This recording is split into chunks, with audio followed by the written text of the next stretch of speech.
Hi there, this is Nishanth Reghunath welcoming you to a new video under my study for income tax. In this video, we'll be learning about the topic allowances under income from salaries. So when I gave you the introduction to income from salaries, I told you there are three important topics that we need to learn under salary. Three topics under which a lot of items, a set of items are clubbed and treated differently. The first grouping was for retirement benefits that we finished already. Second one being allowances, which we are going to learn from this video and the ones that follow this video. And finally, the third part being perquisites. Right. So before heading on to what our allowances are, or before giving you a detailed explanation of what allowances are, let me give you a brief explanation on what this term means. So allowances are generally amount given by an employer to the employee in addition to salary, but not just any amount. These amounts pertain to specific requirements of the employee. So any amount provided by an employer to employee for the purpose of meeting a specific item of expense is called allowance. Few common examples are tiffin allowance, uniform allowance, travel allowance, house rent allowance, etc. So in this study, we'll be learning about all these allowances and their point of taxability with respect to the rules formed by Income Tax Act. So now you know allowances are specific amounts paid by an employer to employee for the purpose of meeting certain expenses in the course of being employed. So whatever that is being paid by an employer to employee will be utilized by the employee for a specific purpose. So the employee receives an income from employer in the form of an allowance, and this employee uses it for meeting a specific expense.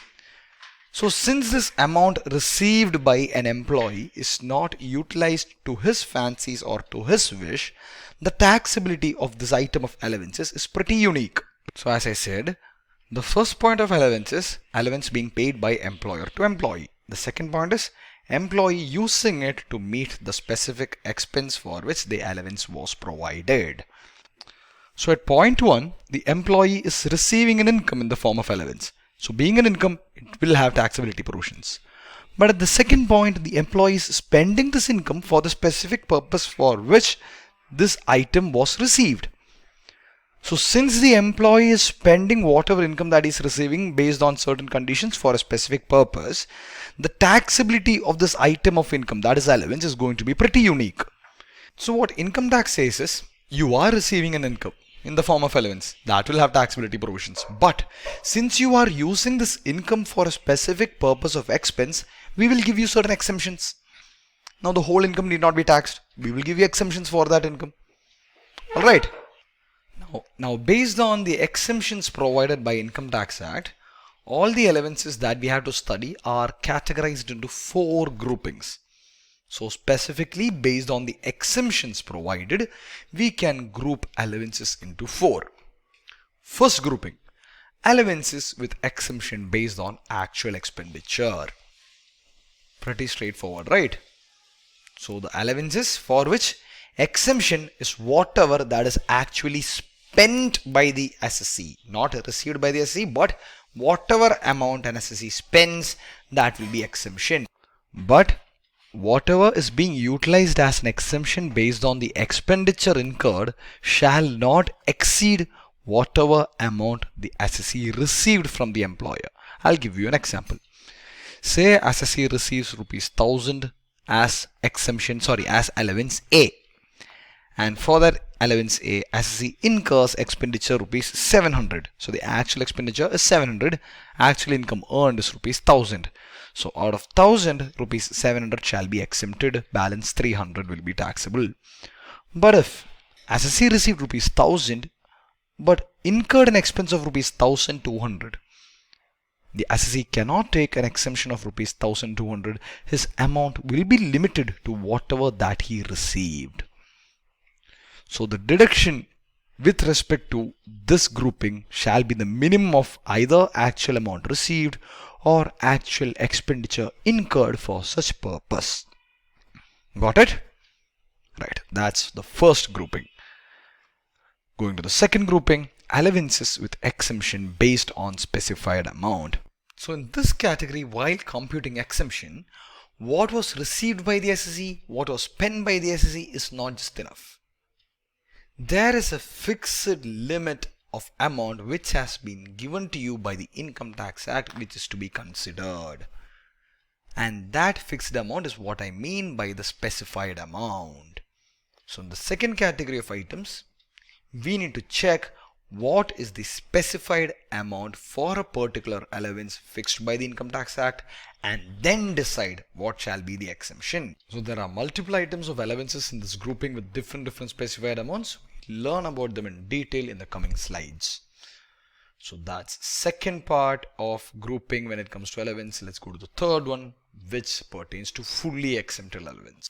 As the name suggests, these allowances are fully exempt. Regardless of what the SSE receives or spends, whatever the SSE receives will be fully exempted. Zero taxability. Got it? And finally, the last category, fully taxable allowances, wherein it is irrelevant what an SSE receives or spends. Whatever the SSE receives will be fully taxable regardless whatever expenditure he actually incurs. He receives ₹1,000 as allowance, spends ₹800. Taxability will be for ₹1,000 itself. It is irrelevant that he spent ₹800 out of it. Okay, so the first one, exemption for actual expenditure, based on actual expenditure. Second one, exemption based on specified amount. Third, fully exempt. Fourth, fully taxable. Got a general idea of the four groupings? Now let's head into detailed learning about all these groupings, with first grouping being allowances which has exemption based on actual expenditure. In this study, I'll give you a list of items wherein exemption can be claimed based on whatever actual expenditure was incurred by the SSE from the allowance which was provided by the employer. But keep in mind, the exemption taken shall not exceed what was actually received. Okay? So yes, let's take a look at what are the examples or what are the items of allowances falling here. First one being traveling allowance or transfer allowance. Second one, daily allowance, DA. Third one, conveyance allowance. Now the difference between conveyance allowance and traveling allowance is, conveyance allowance is an allowance provided by an employer to employee for the purpose of meeting the employee's travel expense while performing his office duties.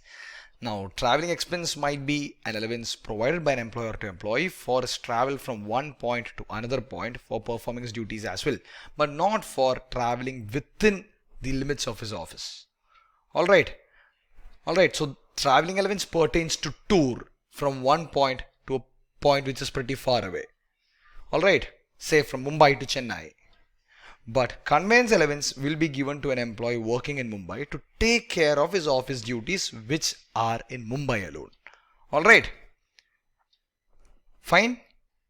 Now also for conveyance allowance to get the exemption, it is necessary that the employer does not provide the employee with free conveyance. That is, the employer does not provide employee with any sorts of free transport for taking care of his office duties. Clear? Next one, helper allowance. Pretty simple, right? Helpers are people like personal assistants who take care of your things in your office.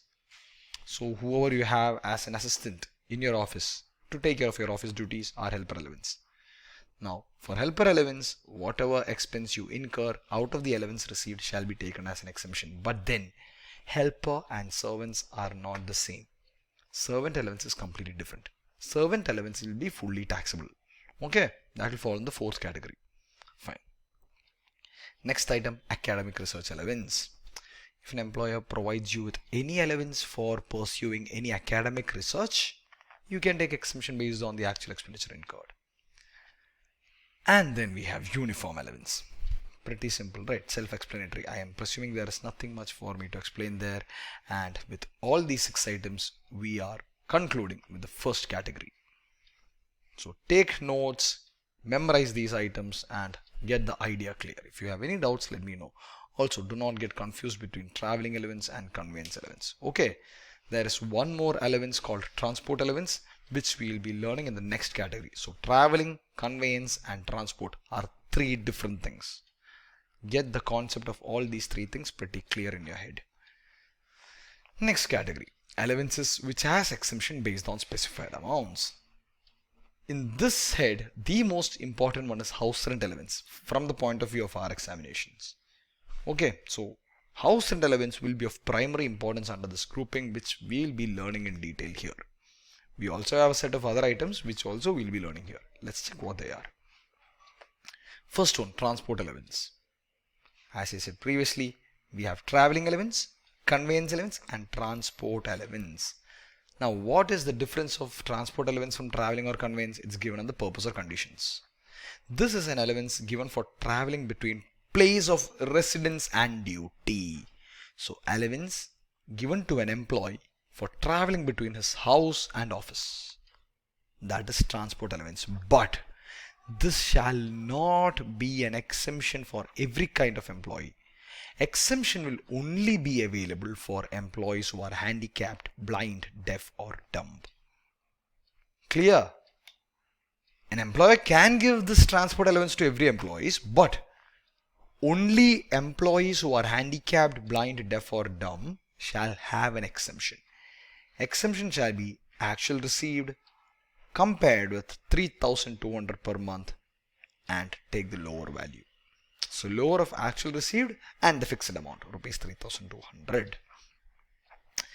Then we have children education allowance, children hostel allowance, which is available for maximum 2 children. So employer pays an allowance to an employee for his children's education and hostel allowance.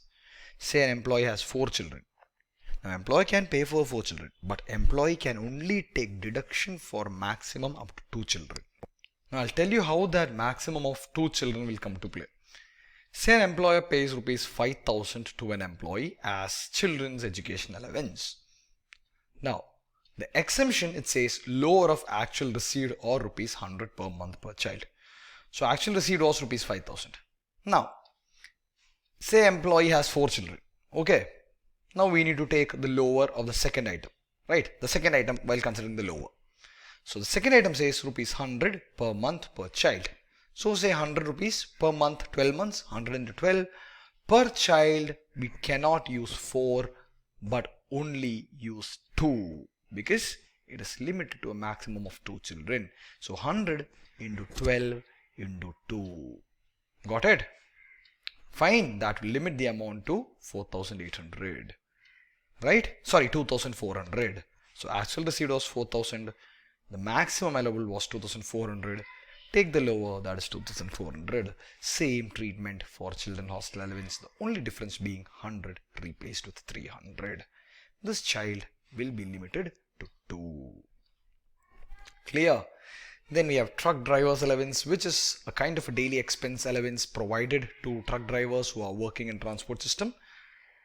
And the maximum allowance shall be lower of 70% of allowance received and rupees 10,000 per month. Fine. Pretty simple. One thing that you need to note here is for necessity to take exemption for truck drivers allowance, it is necessary that this employee is not receiving daily allowance. If an employee is receiving daily allowance and truck driver's allowance, he or she cannot take allowance for truck driver's allowance. The next category is an allowance based on the area where the employee is working. So harder to reach the area, the more the allowance will be. So first one, tribal area, 200 per month will be the maximum allowance. There is no comparison here, flat out single amount. Underground area is an area which is far more harder to reach than a tribal area, so 800 per month. Then we have an island. So an employee working in an island will find it even more hard to reach that area. So that employee is given 3,250 per month as an allowance. Okay, so the place of duty is in any of these areas, then the allowance will be as the amounts mentioned. No comparison.